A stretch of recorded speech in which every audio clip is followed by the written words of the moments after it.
Hello guys, ನಮಸ್ತೆ. Welcome back to my channel. ಇವತ್ತು vegetable cutlet ಹೇಗೆ ಮಾಡೋದಂತ ನೋಡೋಣ.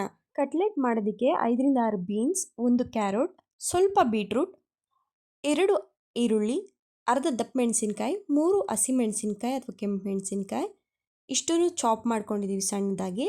ಹಾಗೆ ಕರಿಯೋದಕ್ಕೆ ಎಣ್ಣೆ, 2 ಬ್ರೆಡ್ನ ಮಿಕ್ಸಿಲಿ ಈ ರೀತಿ ಪುಡಿ ಮಾಡ್ಕೊಂಡಿದ್ದೀವಿ.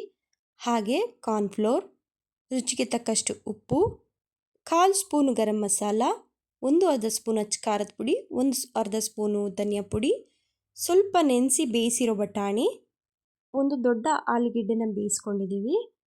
ಈಗ ಸಣ್ಣದಾಗಿ ಚಾಪ್ ಮಾಡಿರುವಂಥ ತರಕಾರಿ ಮಿಕ್ಸಿಗೆ ಆಲೂಗೆಡ್ಡೆನ ಸ್ಮ್ಯಾಶ್ ಮಾಡಿ ಹಾಕೋಬೇಕು. ನಂತರ ಬಟಾಣಿ ಹಾಗೂ ಎಲ್ಲ ರೀತಿಯ ಮಸಾಲೆ ಪದಾರ್ಥಗಳನ್ನು ತೋರಿಸಿರೋದನ್ನು ಹಾಕ್ಕೊಂಡು ಹಾಗೂ ರುಚಿಗೆ ತಕ್ಕಷ್ಟು ಉಪ್ಪು ಹಾಕೊಳ್ಳೋಣ. 2ರಿಂದ 3 ಸ್ಪೂನು ಕಾರ್ನ್ಫ್ಲೋರು ಹಾಗೂ 2 ಸ್ಪೂನು ಬ್ರೆಡ್ ಕ್ರಮ್ಸ್ನ ಹಾಕೊಳ್ಳೋಣ. ಬ್ರೆಡ್ ಕ್ರಮ್ಸ್ ಹಾಕೊಂಡ್ಮೇಲೆ ಇನ್ನೊಂದ್ಸಲ ಮಿಕ್ಸ್ ಮಾಡ್ಕೊಳ್ಳಿ.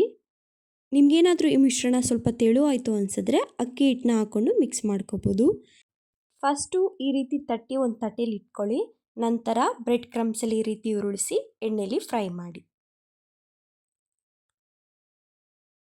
2 ಸೈಡ್ ಚೆನ್ನಾಗಿ ಫ್ರೈ ಆದಮೇಲೆ ಎಣ್ಣೆಯಿಂದ ತೆಗೀರಿ. ನೋಡ್ತಿದ್ದೀರಲ್ಲ ವೆಜಿಟೇಬಲ್ ಕಟ್ಲೆಟ್ ಎಷ್ಟು ಚೆನ್ನಾಗಿ ಬಂದಿದೆ ಅಂತ. ನಿಮ್ಗೆ ಈ ವಿಡಿಯೋ ಇಷ್ಟ ಆಗಿದೆ ಅನ್ಕೋತೀನಿ. ಪ್ಲೀಸ್ ಲೈಕ್ ಮಾಡಿ, ಶೇರ್ ಮಾಡಿ, ಕಮೆಂಟ್ ಮಾಡಿ, ಸಬ್ಸ್ಕ್ರೈಬ್ ಮಾಡ್ಕೊಳ್ಳೋದನ್ನ ಮರಿಬೇಡಿ. Thanks for watching.